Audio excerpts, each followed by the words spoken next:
Well, it's such a pleasure to talk to you, and finally in this one, without giving too much away, the character comes full circle. So what are you most proud of in the achievement of how he turns out? It was a real surprise to me, actually, to see the film, because I saw it for the first time last night, and I'd forgotten everything we did.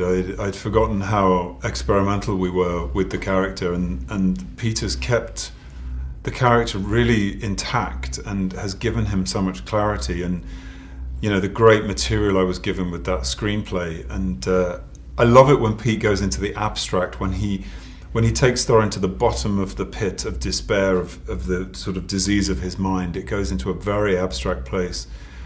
But yeah, I'm very proud that we're here in this moment where it's the big finale of Peter's exploration of Middle-earth. I'm very proud. And he is such a great metaphor of what that whole set of films is about, those kind of dilemmas, those kind of very human dwarf feelings.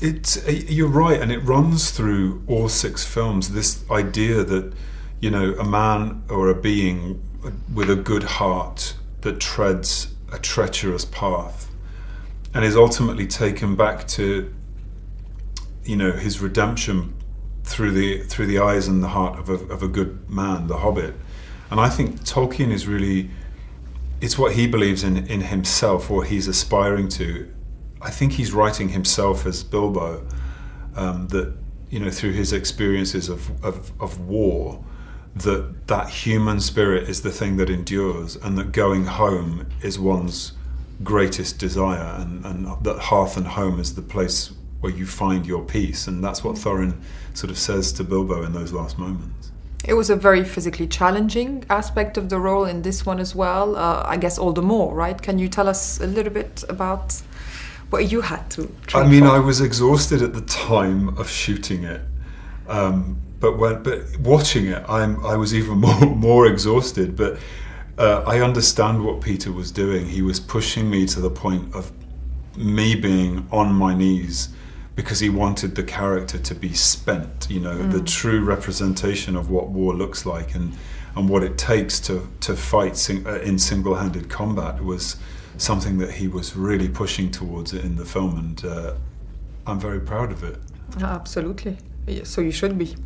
The technology is amazing in it. It's a battle of 5 armies that looks ginormous.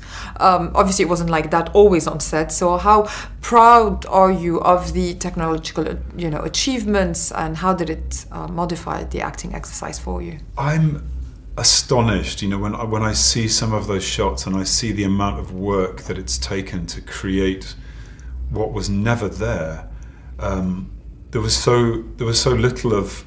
When you cut to the close action, all of the fight beats that the dwarves and all of the main characters do, that was all real. But the big epic wide shots are all digitally created, but it feels very real. And the things that Peter really understands and loves about his obsession with the wars, that he connects to Tolkien in that moment. And I think it feels very truthful that he doesn't shy away from violence.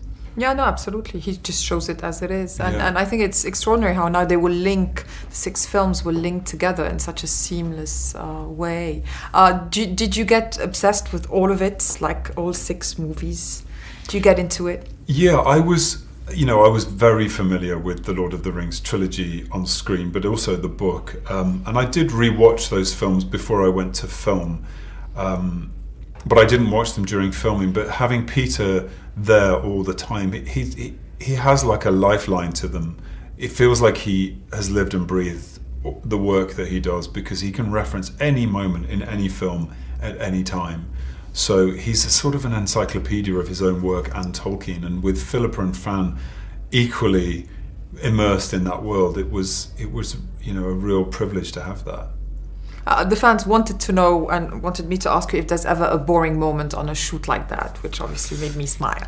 Some days we would be ready in costume at 8 a.m, having sat in the chair at 4:30, and at 7 p.m. at night, Pete would knock on the door, or send a runner to knock on the door and say, "Oh, he's ready to shoot you now," and you'd walk onto set and do a head turn and get sent home.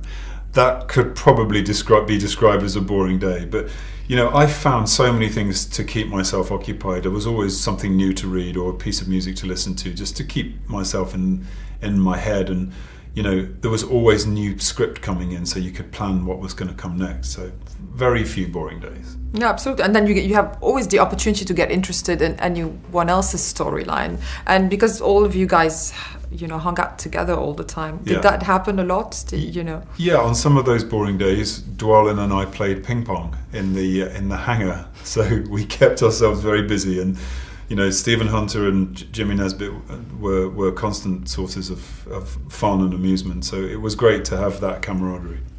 When you step on a set like this one, even before visual effects are ever installed, do you feel really part of it? Because obviously you've gone through, the makeup, everything surrounding you is Middle Earth. Yeah, and it's something that is very unique to the way Peter treats the people that work with him. That he doesn't just wheel you on at the last minute to look at to start work. You're involved from the very beginning. So he shows you the sketches of the sets, he shows you the models, he brings you to set to look at how it's being built. So you're involved from the very beginning. So apart from it being a courteous thing, it's very useful to creating your character, to feel that you own the thing that you're holding or the world that you live in, that you belong there. Was it obviously a bonding experience for everybody, and how did you work with your fellow actors in terms of bringing this ensemble together? Yeah, I mean, we trained with each other at the very beginning. The dwarves, we went through quite an extensive period of movement and weapons training, and I bonded with my stunt double Mana Davis, who just did the most amazing job, and he helped me to create a way that Thorin would fight. All of the stunt team who. Some of the moments in the final movie, we were fighting in a place of very close to being dangerous. So we kind of tried to look after each other so that we weren't injuring each other. But you have to push it so that it looks as dangerous or it feels as dangerous as it really is. So that creates a camaraderie because you're both out on a limb together. There's obviously so many themes to the whole saga of Hobbit and Lord of the Rings, but what for you is the most resonant, political or socio-political theme? I think the theme that is in my head at the moment is Tolkien driving his story towards a warning about addiction to material, particularly through Thorin. I think that he shows in a fantasy epic tale that wealth and greed is a kind of an infection that causes the mind to become irrational, and I think that was probably true at the time he wrote it. It certainly feels true now, and we should probably pay attention. We absolutely should, especially by seeing the film.